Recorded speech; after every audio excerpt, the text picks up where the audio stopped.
Assalamualaikum dan salam bahagia daripada saya Syafiq Zulkifli dan saya Diati Zaidi. Ikuti kami selama setengah jam dalam Fokus hari ini 20 Mac 2015. Paparan menarik menanti anda selepas ini.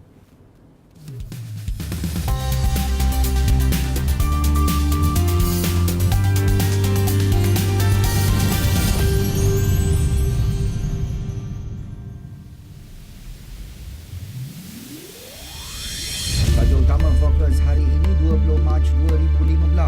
Berkukuh ekonomi, kerajaan mempelbagaikan sumber pendapatan negara. Pemantauan individu dan organisasi cuba merekrut IS di Malaysia. 150 pesawat AirAsia akan dijual bernilai sekurang-kurangnya $2 bilion Amerika. Beralih ke fokus tempatan, Menteri Dalam Negeri Datuk Seri Dr. Ahmad Zahid Hamidi berkata, Polis Diraja Malaysia PDRM bekerjasama dengan pihak pengurusan Universiti Awam dan juga swasta melakukan pemantauan bagi membendung penuntut menyertai dan menyokong kumpulan militan IS terutama menerusi media sosial. Beliau berkata PDRM melalui unit anti keganasan cawangan khas sentiasa melakukan pemantauan bagi membendung penglibatan pelajar universiti awam dan swasta di negara ini daripada menyertai dan menyokong kumpulan militan berkenaan. Pemantauan ini bukan sahaja dilakukan di universiti awam dan swasta tetapi juga terhadap individu dan juga organisasi kerana terdapat kumpulan militan tertentu yang cuba merekrut dan membuat penyaluran dana kepada pengganas dan bakal pengganas yang dilatih untuk kumpulan mereka IS di negara ini. Beliau berkata demikian ketika ditanya mengenai penglibatan penuntut universiti di negara ini dalam kumpulan militan. Baru-baru ini beliau melaporkan sehingga kini 100 rakyat Malaysia disahkan ditahan polis kerana disyaki terlibat dengan kegiatan kumpulan militan dan angka itu tidak termasuk 61 rakyat Malaysia yang dikesan berada di Syria dan Iraq serta 10 orang yang telah terbunuh. Katanya beliau akan membentangkan Akta Pencegahan Keganasan POTA 2015 di Parlimen bagi melakukan usaha penambahbaikan dari segi pemantauan.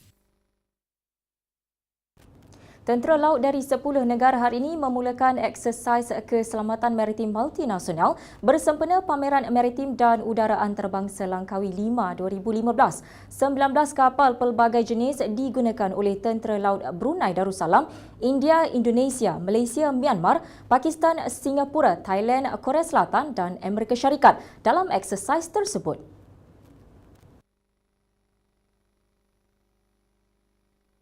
Panglima Tentera Laut Diraja Malaysia Laksamana Tan Sri Abdul Aziz Jaafar yang melancarkan eksersis di fasiliti TLDM berkata hari pertama akan menyaksikan perbincangan dalam kalangan peserta untuk menyelesaikan sebarang halangan yang boleh menjejaskan kelancaran latihan di lapangan yang akan diadakan esok.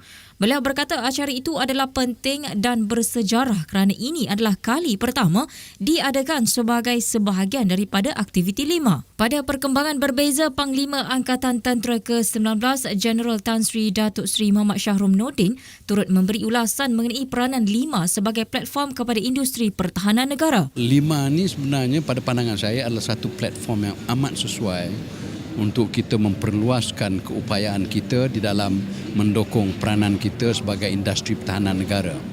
Melalui pertunjukan seperti ini, 5 ataupun DSA, kita dapat melihat perkembangan teknologi di dalam bidang industri pertahanan. Dan melalui perjumpaan kita, melalui lawatan-lawatan ke company-company yang lain, kita dapat tengok bagaimana ianya akan dapat dimanfaatkan sepenuhnya untuk industri pertahanan tempatan kita.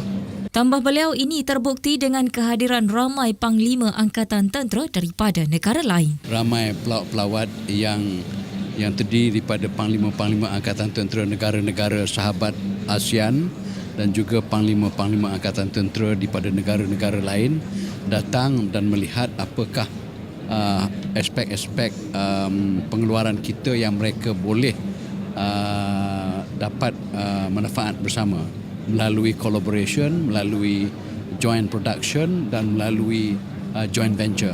Ini satu perkara yang amat kita berterima kasih.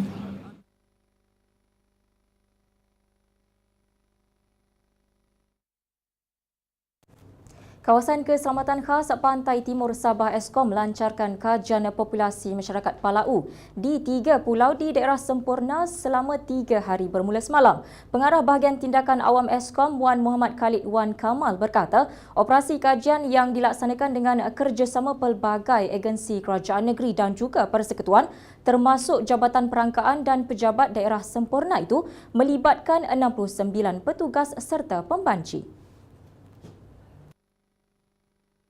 Beliau berkata operasi itu tertumpu di sekitar Pulau Kulapuan, Pulau Emadal dan Pulau Sibangkat yang menjadi penempatan utama masyarakat Palau di Sempurna yang merupakan satu daripada daerah yang terletak dalam zon Selamat Timur Sabah S-Zone.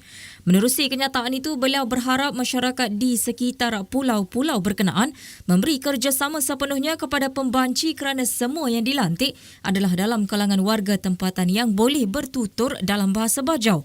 Beliau meminta penduduk di sekitar pulau berkenaan supaya tidak panik atau bimbang dengan kehadiran petugas dan juga pasukan keselamatan kerana kajian populasi ini tidak melibatkan operasi tangkapan pendatang tanpa izin seperti yang berlaku di kawasan bandar-bandar di daerah lain di S-Zone. Wan Khalid berkata kajian itu antara lain bertujuan untuk mendapatkan maklumat tepat berkaitan jumlah penduduk dan ketua isi rumah serta demografi lengkap penduduk yang berstatus warga negara dan bukan warga negara di 3 pulau tersebut. Hasil kajian populasi itu akan dijadikan sebagai asas kepada Eskom untuk merangka plan strategik jangka panjang dalam usaha untuk mendapatkan pembelaan yang sewajarnya pada masa depan.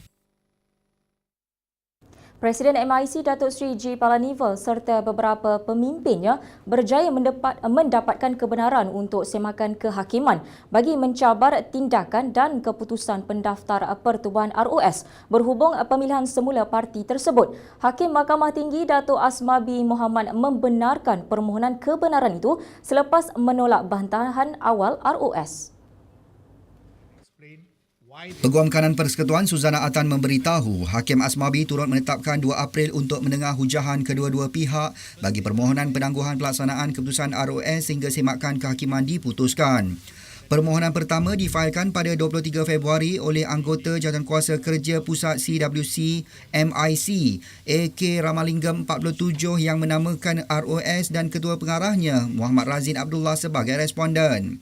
Ramalingam memohon membatalkan kenyataan responden menerusi surat bertarikh 5 Disember dan 31 Disember serta 6 Februari tahun ini dan memohon satu deklarasi bahawa kenyataan dikeluarkan itu adalah malafide dan ultravirus. Pada 24 Februari pula, Palanivel bersama-sama 2 lagi pemimpinnya memfailkan permohonan kedua menamakan ROS dan Menteri Dalam Negeri masing-masing sebagai responden pertama dan responden kedua.